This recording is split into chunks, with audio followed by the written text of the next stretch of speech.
Oke, jadi di video ini saya akan membahas mengenai pengoperasian dasar silinder single acting dan silinder double acting. Sebelumnya perkenalkan, saya Fitnan Pasur Kitab, mahasiswa dengan NIM 134-90030 dari program studi Rekayasa Instrumentasi dan Otomasi angkatan 2023.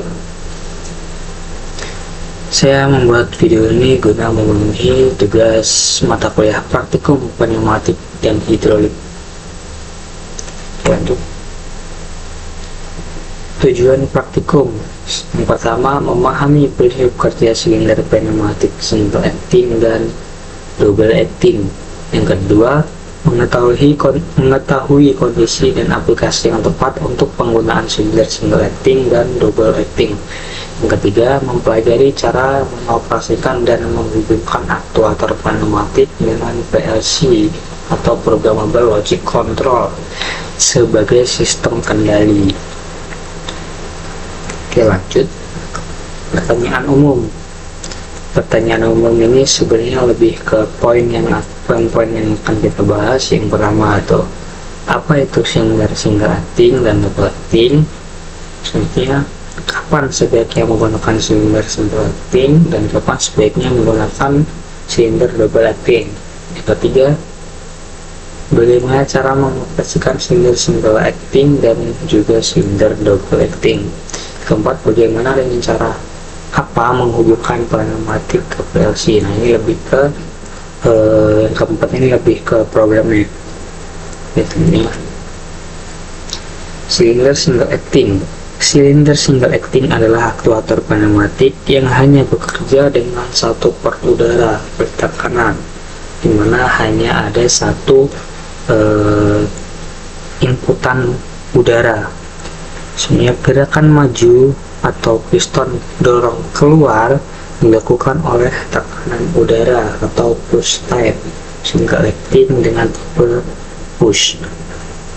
Gerakan balik atau piston didorong mundur diberikan oleh tugas atau beban luar itu merupakan single acting full type.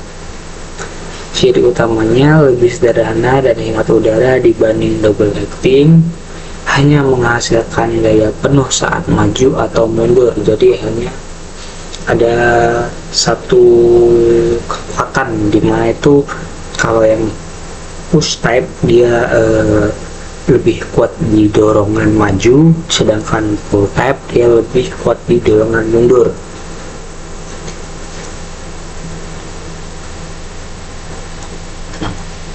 Sedangkan saat balik pegas lebih lemah.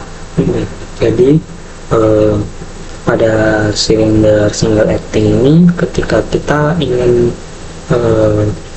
memposisikan pada posisi awal, dia menggunakan pegas. Jadi pegas ini hanya berfungsi untuk mengembalikan piston ke posisi awal. Kalau di push type posisi awalnya dia masuk, sedangkan di pull type dia posisi awalnya piston keluar atau dorong keluar. Untuk perbedaan antara push type dan pull type yang dapat kita lihat itu posisi atau letak dari input untuk udaranya. Kalau pada push type dia input udaranya di bagian belakang dari piston, sedangkan pull type ini berada di bagian depan dari piston. Lanjut, selanjutnya yaitu silinder double acting. Silinder double acting adalah aktuator pneumatik yang punya dua port udara bertekanan. Nah, sini ada dua port, yaitu ada pressure in dan juga pressure out portnya.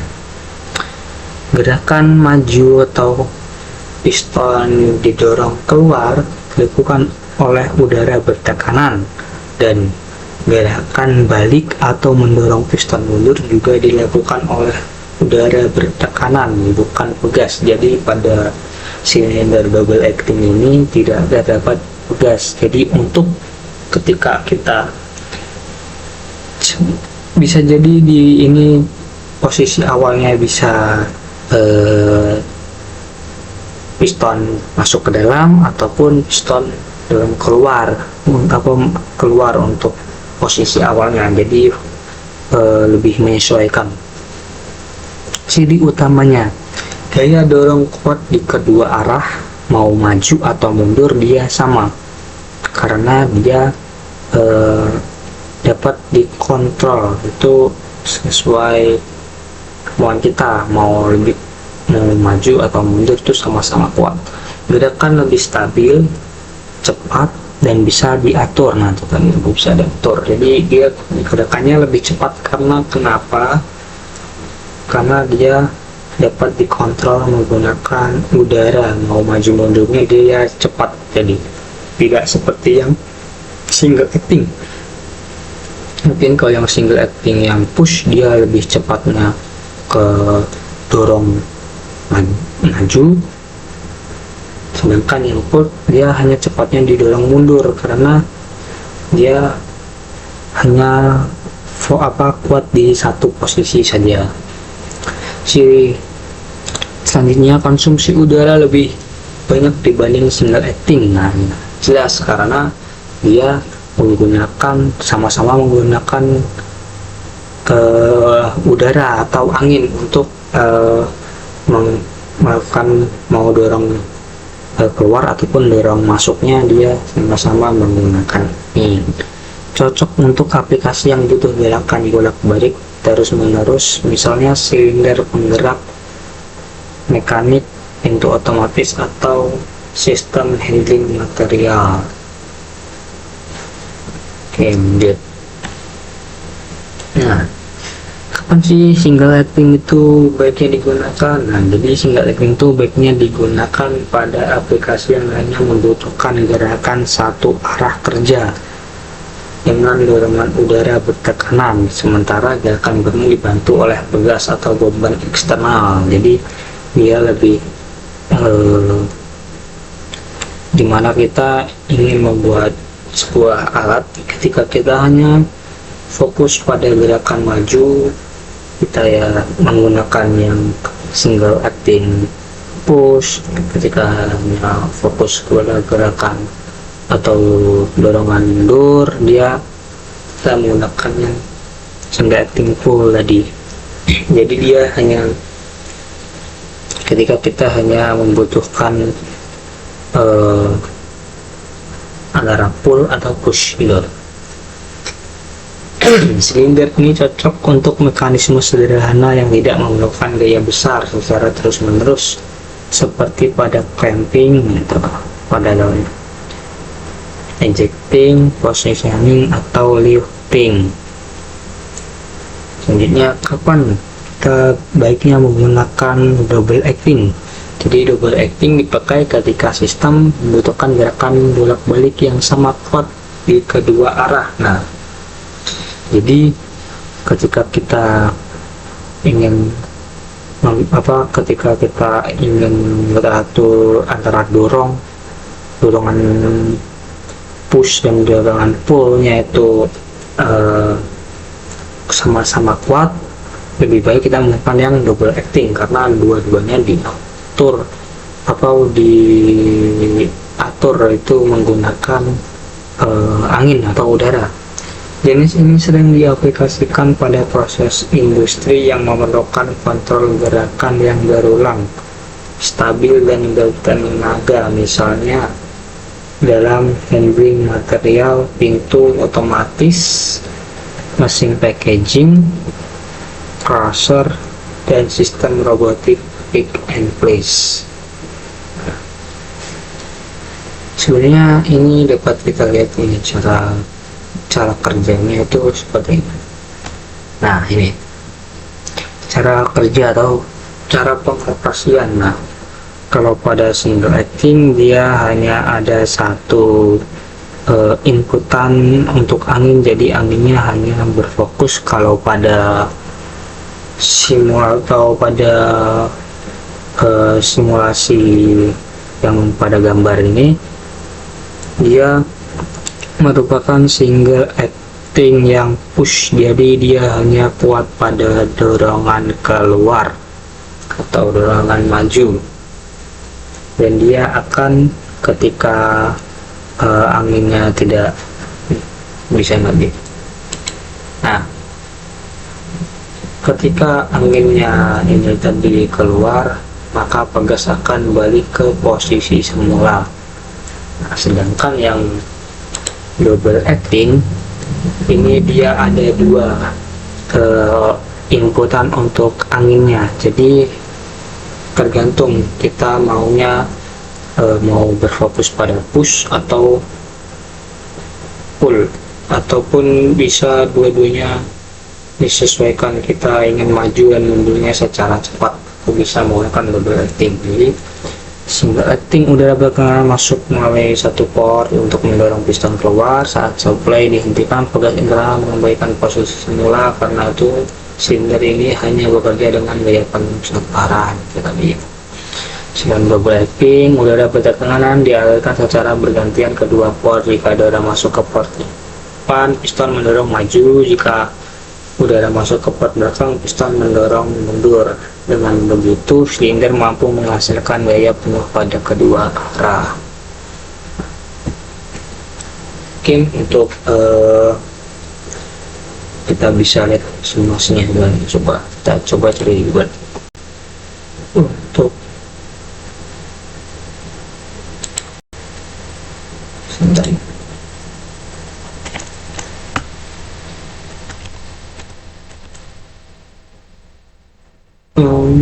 Simulasi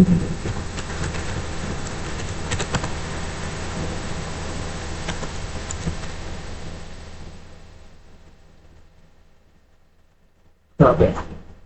Simulasi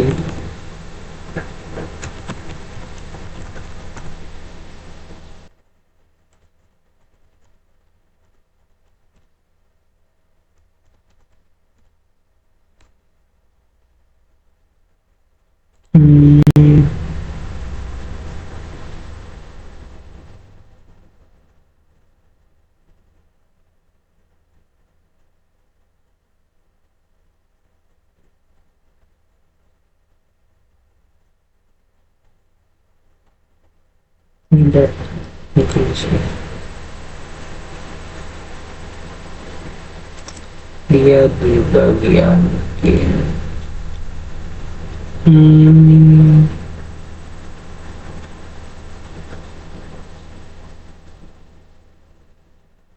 Nah, ini.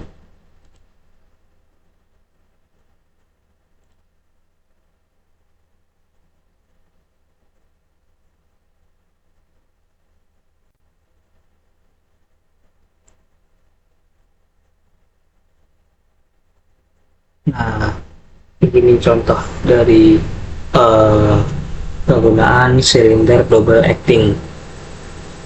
Dia butuh kecepatan antara maju dan mundurnya itu harus cepat, makanya digunakan yang double acting. Karena kalau menggunakan single acting tadi, untuk kalau pull dia mundurnya cepat tapi majunya nggak ada tenaga, karena pegas tadi hanya untuk kan posisi awal, ataupun yang push jadi dia hanya kuat bagian dorong. Untuk bagian posisi awalnya dia akan lambat, tidak seperti yang double acting ini, dia antara dorong maju dan dorong mundur itu sama-sama kuat tuh. Oke, lanjut. Nah, selanjutnya pneumatik ke PLC. Nah, bagian kiri saat tombol, nah jadi bagian gambar kiri ini, saat tombol tekan push button diberikan arus 24 volt ke relay aktif sehingga menghubungkan arus ke solenoid.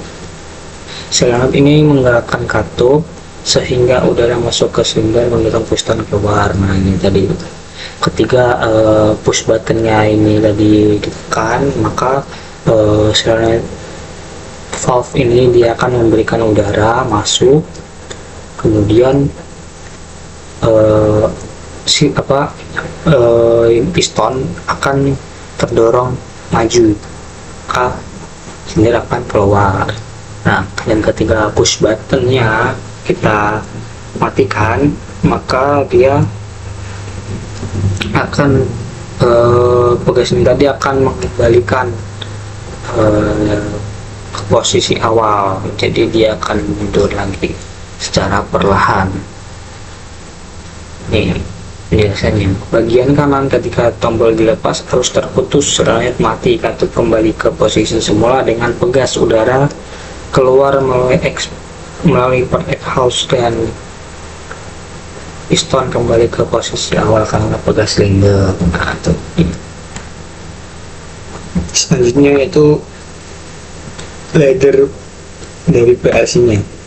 Program ladder ini terdapat push button on dan push button off untuk menghidupkan dan mematikan sistem pneumatik secara sederhana, hanya untuk memberikan output pada valve supaya bisa membuka jalur udara ke silinder pneumatik lain.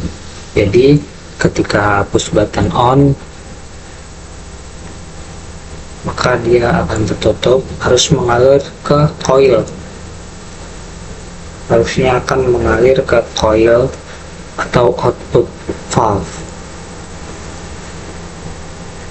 dan output valve pun akan aktif. Ketika push button off ditekan, maka dia akan terbuka, arus ke coil ataupun ke output valve akan terputus, output valve akan menjadi off, seperti itu, hingga self holding atau pengunci.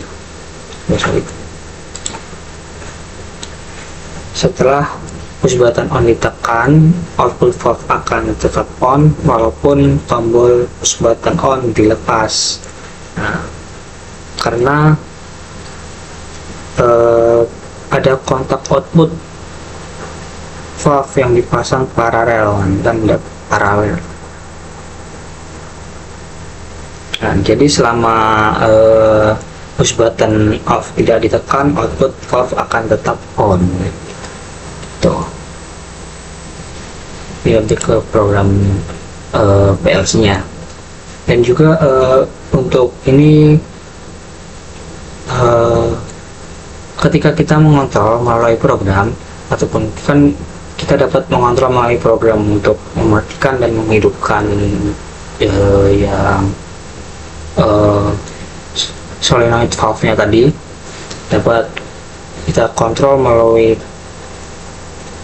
software atau melalui laptop, dan juga kita dapat melalui push button pada PLC. Jadi ketika kita sudah mengaturnya pada mengontrolnya melalui laptop ataupun melalui programnya ini atau melalui software dari program ini, maka dia tidak akan berfungsi push button pada PLC-nya, seperti itu.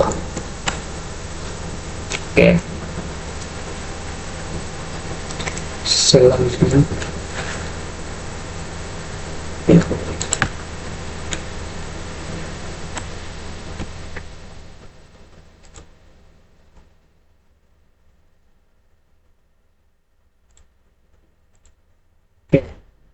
Jadi ini yaitu rangkaian pada praktikum ini, dimana di sini ada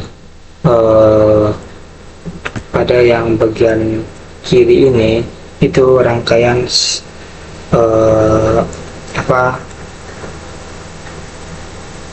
single action tadi, single action. Yang bagian ini kedua ini, bagian sebelah kanan ini merupakan double action. Nah, dimana single action tadi ketika diberikan angin, maka dia akan bekerja sesuai dengan push atau pull tadi. Sedangkan pada bagian yang double acting atau double action itu dia akan menyesuaikan karena diatur oleh relay. Jadi ketika kita ingin ininya bergerak maju, maka valve ataupun udara akan masuk pada bagian belakang. Ketika dia ingin maju, maka udara akan masuk di bagian depan. Tuh ya, kira-kira begitu. Mungkin segitu saja yang dapat saya sampaikan. Apabila masih ada kata-kata yang kurang tepat ataupun ada kesalahan, saya mohon maaf. Terima kasih.